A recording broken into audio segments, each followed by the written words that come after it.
guys, it's Alyssa. Welcome back to my channel and welcome to another video. So if you're looking to put together some quick and easy, delicious meals, then you've come to the right place today. In today's video, I'm going to be sharing 4 very easy dinner recipes with you. I needed to clear out my pantry, fridge, and freezer of a bunch of items that just have been sitting around that I needed to use up. So I put together these recipes and my family loved them. So I can't wait to share them with you. All right, so let's go get started on those recipes.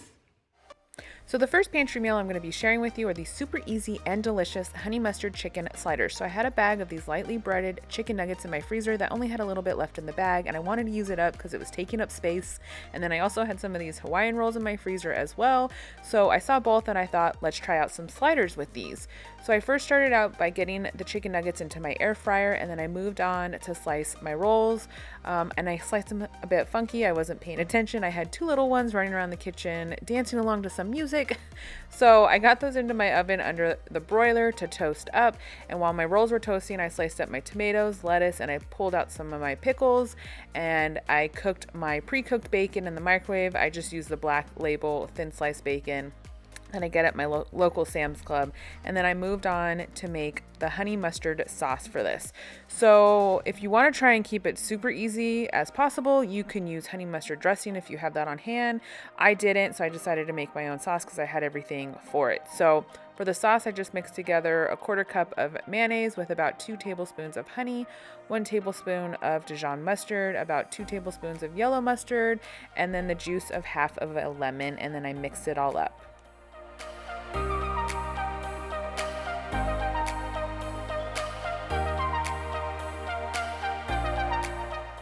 So once my bread was all done in my broiler and was toasted up, I was ready to put my mayonnaise all over it. And then when I was done with that, I sprinkled on about 2 teaspoons or so, I kind of just eyeballed it, of some garlic powder on top of the mayonnaise.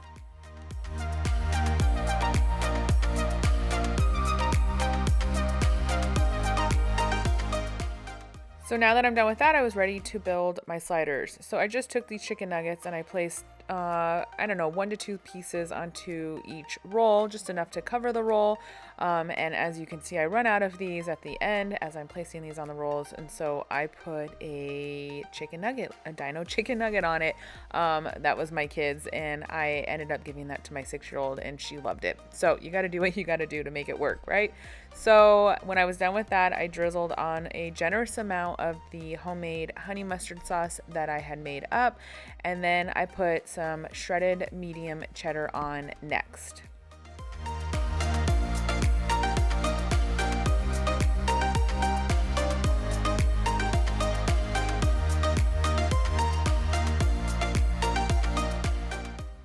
And then I put a slice of bacon for each roll, and then I also did about 2 slices of dill pickles onto that. And next I added a slice of tomato, and lastly I added on my chopped iceberg lettuce.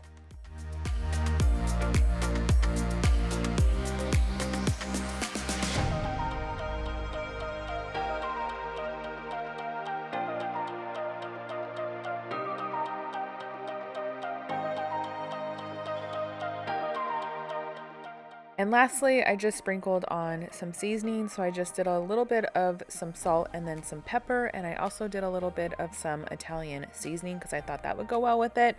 And then I just put the tops of the rolls back on and I sliced each one up.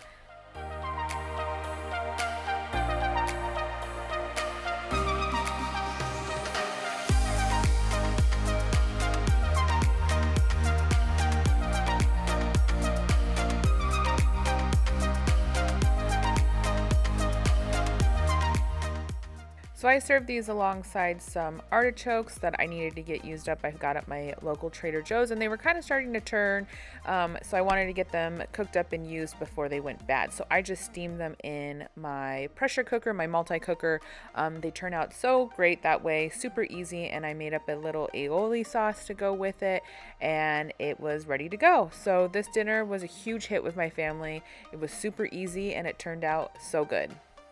The next pantry meal I have to share with you is one of my absolute favorites, and it's these steak fajita tacos that I do a little fun twist on them just to help switch up our traditional Taco Tuesday night.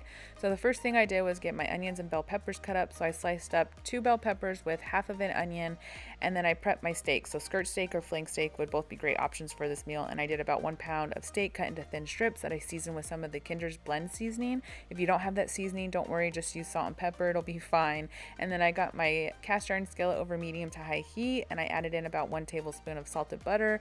I let that melt down, and as it was melting down, I added in about 1 tablespoon of olive oil, and I let it heat up for just a few before adding in my steak, and I cooked it for 3 to 4 minutes, and then I added in my sliced onion and bell pepper, and I also seasoned with a little bit of the Kinder seasoning here as well. If you don't want to, don't worry about it, it's completely optional. And then I just put my lid on. I like doing this to help steam and cook the veggies down, and I do this for about 4 to 5 minutes while stirring it every so often. Once it was done, I added in about 1 tablespoon of minced garlic and the juice of 1 lime, and then I just cooked that down for about 2 to 3 minutes. So once the fajita mixture was done, I was ready to build my tacos. So I took my corn tortillas and I just added in a generous amount of some shredded medium cheddar cheese. You can use any type of cheese you'd like here.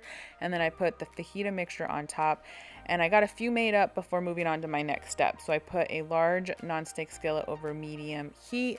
You want to make sure to use a nonstick skillet at this part. And I grouped together 3 pickled jalapenos in 2 different spots on the skillet. And then I put a pile of some of the shredded cheddar cheese on top of the jalapenos, and I let that melt down for a few. And then I took my tacos and I placed 1 on each pile of the jalapenos and cheese mixture. And I let those cook for about a minute or so. And then I took my spatula and I folded the tacos, and then I flipped them. And I just repeated this until I didn't have any more of the fajita mixture.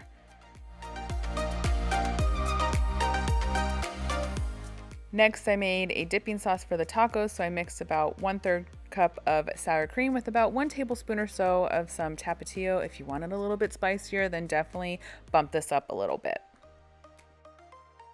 So I just served these tacos alongside a green salad that turned out so good, and then some of the dipping sauce.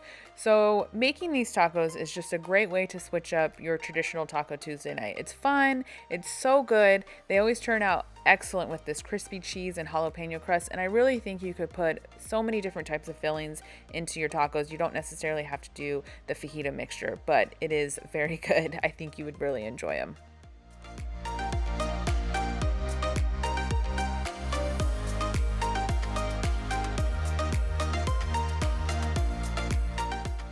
The next pantry meal I have to share with you are these awesome smothered pork chops that I served alongside some pasta and some steamed green beans. The first thing I did for this meal was season my boneless pork chops on both sides with some of the Kinder butter, garlic, and herb seasoning. If you don't have that seasoning, don't worry about it. Just use some salt and pepper, and if you have a little bit of garlic powder, that would work out really well too, but if not, salt and pepper is perfect.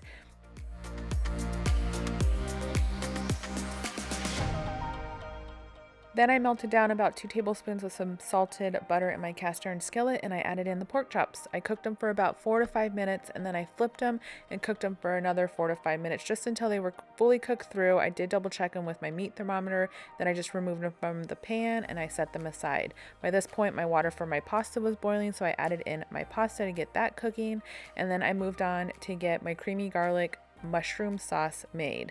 So without cleaning the pan that I had cooked my pork chops in, I got about 1.5 to 2 cups of sliced mushrooms into the pan, and then I drizzled it with a little bit of olive oil as well, and then I just seasoned with some garlic powder and some salt and pepper. I just kind of eyeballed it, maybe a couple teaspoons for the garlic powder and a teaspoon or so for salt and pepper. I cooked the mushrooms for about 3 to 4 minutes, and then I added in about 1 to 2 tablespoons of some cooking sherry to deglaze the pan, and then I just cooked the mushrooms down for about 3 to 4 minutes and then removed them from the pan and set them aside. So then in the same pan, I added another 4 tablespoons of butter, and I let that melt down, and then I added in 3 to 4 tablespoons or so of some flour into the skillet. I whisked it together for a few and let it cook down until it turned brown, and then I added in 2 cups of low sodium beef broth and 1 cup of milk. So I really wanted to use heavy cream, but I was all out, so I was going with what I had, which is why I substituted with some milk. And then next I added in a couple tablespoons of the Worcestershire sauce and 1 teaspoon of Dijon mustard and about 2 tablespoons of minced garlic. So I let it cook for a few just to thicken up, and then I added in my mushrooms, my cooked pasta, and my pork chops, and I let it cook all together for a few minutes, and then I just topped it with some Parmesan cheese, about 1/4 cup or so.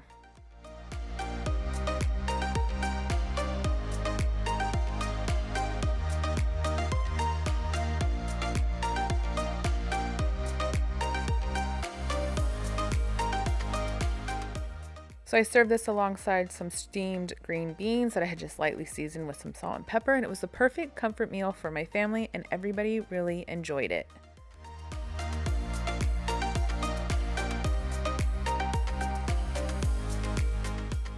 So the last pantry meal I have to share with you are these super easy and super good meatball sliders.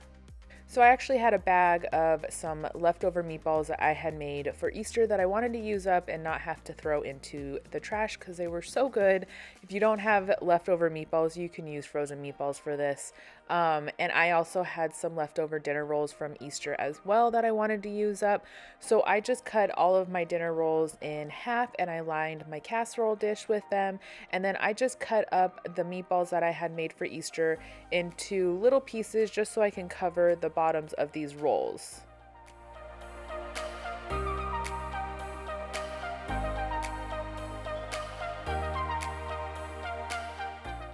And then next I just topped each of the rolls with a generous amount of some of this tomato sauce. I had this in my pantry. I always keep a few jars of tomato sauce on hand because you never know when you're gonna need some. And then I topped it with a generous amount of some Italian blend shredded cheese.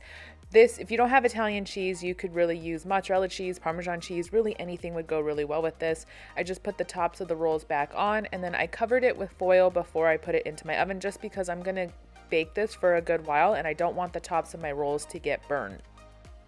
And then I got these in my 350-degree oven and I started them out for 20 minutes. And then I just melted 1/4 cup of butter and then I added in a tablespoon of minced garlic as well as 1/4 cup of Parmesan cheese and then a tablespoon of Italian seasoning, and I mixed it all up. When my rolls were done for the 20 minutes, I brushed on this mixture onto each of the rolls. And then I put these back in the oven without the foil on top at 350 degrees for another 5 minutes, just until they were crispy on top.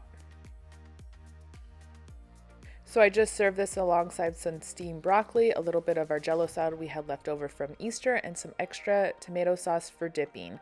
This is such an easy meal to turn to. It comes together so quickly and it's so good. Everybody always enjoys it in my family. Alright guys, that's it for this video. Thank you so much for watching. I really hope you enjoyed it, and if you're not already, I would love to have you, so make sure to subscribe down below. I'll see you in the next one. Bye!